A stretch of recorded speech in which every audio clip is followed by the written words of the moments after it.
debyg fod tua treian y bobl Prydain yn casglu, o stampiau i ddodrefn i sticeri pêl-droed.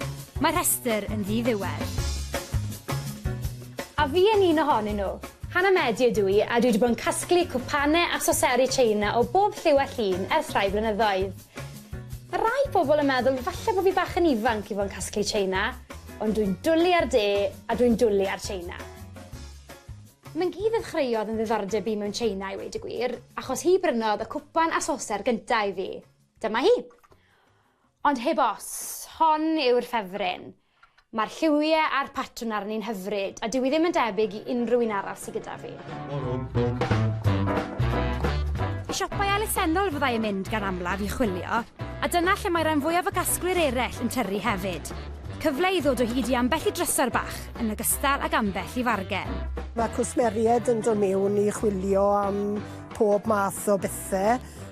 Mae pobl yn casglu rhai pethau, pawb yn wahanol. Hen lyfrau, felly hunangofiant, mapiau, thimbles, hen ddillad, stampiau, dolis, felly bookmarks. Rhywbeth sy'n disgwyl yn hen, rili. Chi'n gwerthu tipyn o bethau yma?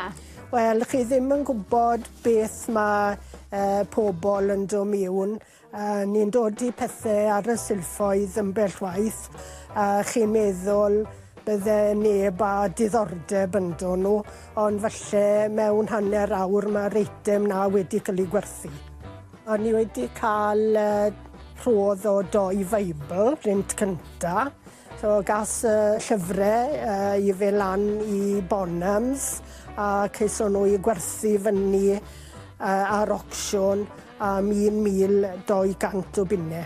Felly fi fi'n edrych mae cwpl o fargeinion ar y silffodd yma wedyn? Ie, bydden ni'n meddwl, ie. Ond i chi sy'n cymryd y busnes casglu yma o ddifri, mae siopau hen bethau fel yr un yma yng Nghaerfyrddin yn nefoedd ar y ddeiar. Fef, pan ofynes i chi beth sy'n gasgliadol iawn ar hyn o bryd, o'n i ddim yn disgwyl chi wedi cardiau post. Maen nhw yn boblogaidd iawn, a pob math o oedran o bobl yn casglu'r rhain. Llawer yn greifftiau fan hyn, enghraifft roedoniol, a rhai a trener yn nhw, awyrennau, a pethau dia gwyn, rhai lliwgar, llawer gwahanol math. Beth chi'n meddwl sy'n neud y cerdyn post berffaith? Llun dwi'n meddwl i ddechrau, a ar y gwt wedyn ni, mae stamp, a hefyd y gyfeiriad, a lot o hanes cymdeithasol yn beth sydd wedi cael ei sgrifennu ar y darn hefyd. Allwch chi ddysgu llawer mas o gerdyn post felly? Llawer o hanes.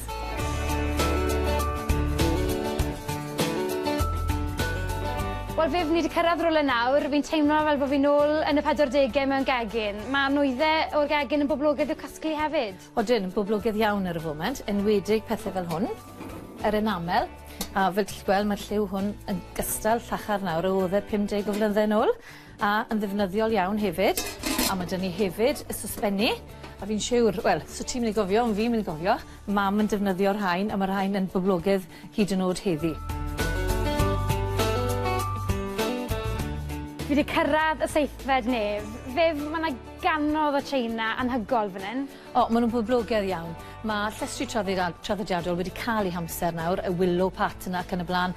Ond mae pobl ifanc yn dwlu ar rhain. Maen nhw'n defnyddio nhw i vintage teas, priodasau ac yn y blaen, mix and match yw nhw. So fi'n mynd i adael ti nawr i bigo'r un i ti'n hoffi.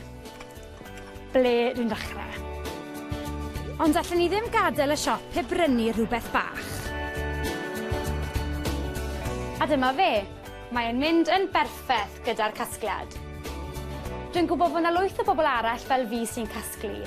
Felly dros yr wythnosau nesaf fyddai'n cwrdd â rai ohonoch chi sy'n casglu pob math o bethau ryfeddol ac ambell i beth rhyfedd hefyd. Felly os ydych chi'n casglu neu yn nabod rhywun sy'n casglu, dwch wybod i fi ar prynhawnda@tinopolis.com neu ffoniwch ni. Dwi'n edrych ymlaen i gwrdd â chi a busnesan trwy'ch casgliadau.